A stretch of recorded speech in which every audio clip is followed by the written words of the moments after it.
La leyenda de La Llorona. Aquellos que acaban con la vida de sus semejantes están condenados a sufrir en un río de sangre hirviendo, pero los que matan y luego se suicidan están condenados a penar en esta tierra sin Dios y sin infierno por toda la eternidad. La Llorona fue una mujer que se transformó en un espectro fantasmal.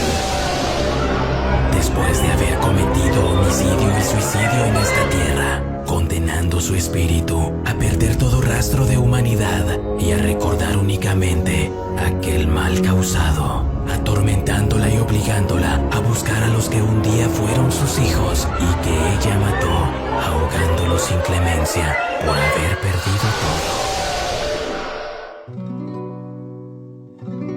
todo. María era una joven de muy buena posición, acostumbrada a vivir en la opulencia, dando fiestas a la gente que siempre la admiraban por lo costoso que era cada una de ellas.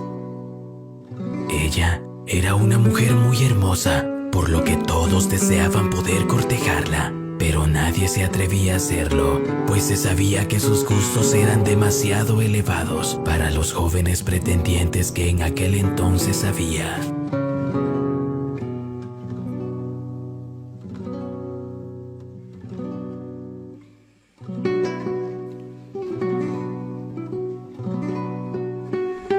Los pocos que se atrevían a quererla rápidamente se decepcionaban por lo costoso que era salir con ella.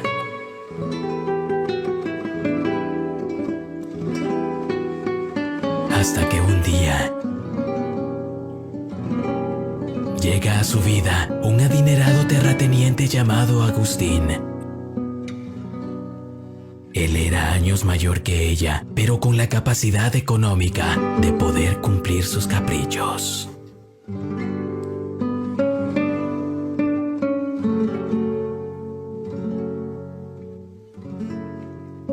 Y así, un día unieron sus vidas.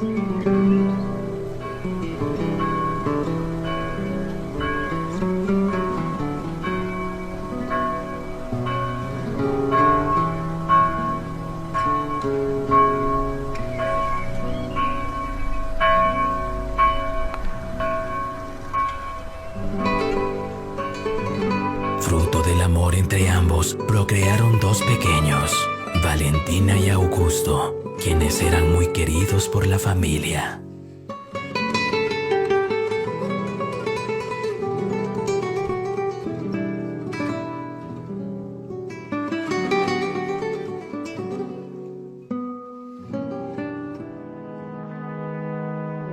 Después de algunos años, los negocios de Agustín fueron en decadencia y la que resintió más esto fue María, pues ella estaba acostumbrada a un ritmo de vida muy costoso.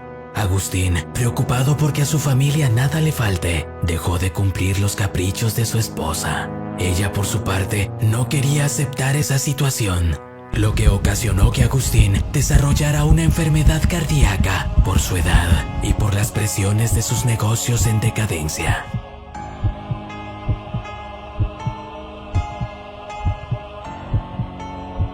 Una mañana, Agustín tuvo un repentino ataque al corazón, lo que lo dejó postrado en la cama. Tiempo después, él fallece, heredando a su esposa y dos hijos grandes deudas, obligando a María a vender gran parte de sus tierras para poder solventar el déficit económico de la familia. Un tiempo después, el estilo de vida de María fue consumiendo lentamente el poco patrimonio familiar que tenía. Era tanta la obsesión y apego a lo material que poco a poco enfermó de la mente, lo que no la dejaba desempeñar un trabajo para poder sostener a sus hijos. Cuando esto sucede, le acompaña la mala fortuna. María, presa de su locura, pensaba que sus hijos estaban condenados al sufrimiento, pues lo habían perdido todo. Acorralada por no tener un plato de comida en la mesa, tomó la fatal decisión de acabar con la vida de sus hijos, creyendo ciegamente que así los libraría de las penas de este mundo. Al día siguiente, cerca del mediodía, lleva a sus hijos a un lugar conocido por la familia, pues allí pasaban largas horas en los días de campo. Y ante la vista de los árboles, arbustos y rocas, cometía el brutal y atroz acto que sería el inicio de su condena por la eternidad.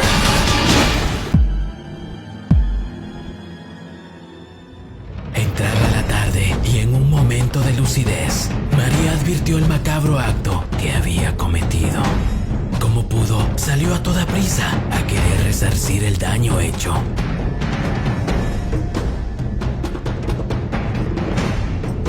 Pero sus esfuerzos eran en vano, pues los cuerpos inertes de sus hijos yacían muchos kilómetros del lugar que había sido testigo del macabro hecho. Nuevamente en su locura, escuchaba el llanto de auxilio de sus hijos. Sin dudar se lanzó al agua para poder ayudarles, pero todo era un mal juego de su mente, lo que la llevó a suicidarse en el mismo lugar donde había cometido aquellos asesinatos.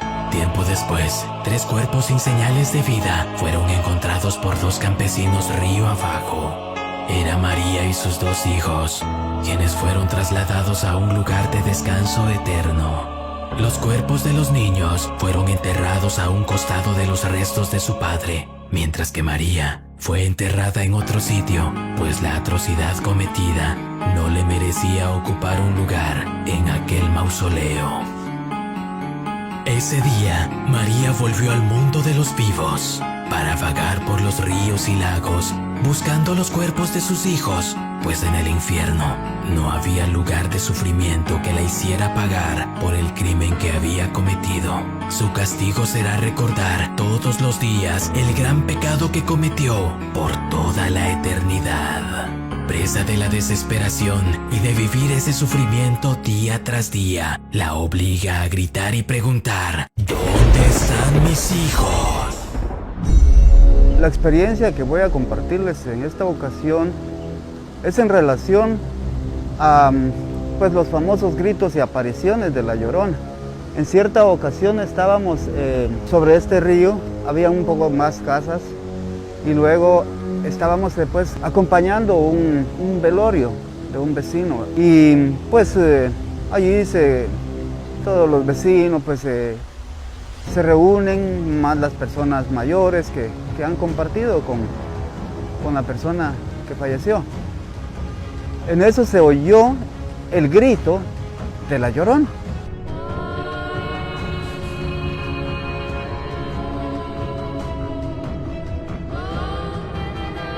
Ellos dijeron rápido: es La Llorona y no tengas pena, ¿verdad? Uno de plano siente en ese momento miedo, pero a la vez empieza a preguntar, ¿verdad? ¿Qué es? ¿Quién es? ¿Qué pasó? Y mientras existe miedo y existe curiosidad de querer saber más, sobre todo uno de pequeño, ¿verdad? Luego se volvió a escuchar nuevamente, ¿verdad? Es decir, que se oyó 2 veces. Los señores decían de que mientras empezaron pues a decir que mientras más lejos se oía, más cerca estaba ese personaje, por decir algo. Y es allí donde uno empieza a preguntar más, pues, ¿verdad? Con miedo y con curiosidad al mismo tiempo. Pero sí se oyó tipo 10 de la noche, ¿verdad? Entonces 10:30 de la noche. Y pues fue una experiencia así, ¿verdad? Que no se puede olvidar tan fácil, ¿verdad? Porque el grito y todo eso pues queda en la mente, sobre todo en los niños, ¿verdad? Que tengan esa experiencia. Pero ya les digo, da miedo y da curiosidad, ¿verdad? Los señores pues siguieron haciendo sus oraciones y bajando pues la energía de cierto temor que se podría experimentar, ¿verdad? Pero no pasó a más, ¿verdad? Así es de que pues fue una experiencia y pues no se ande usted tan de noche en la orilla de los ríos porque puede tener la misma experiencia, sobre todo en compañía de este amate que es muy famoso en la leyenda misma.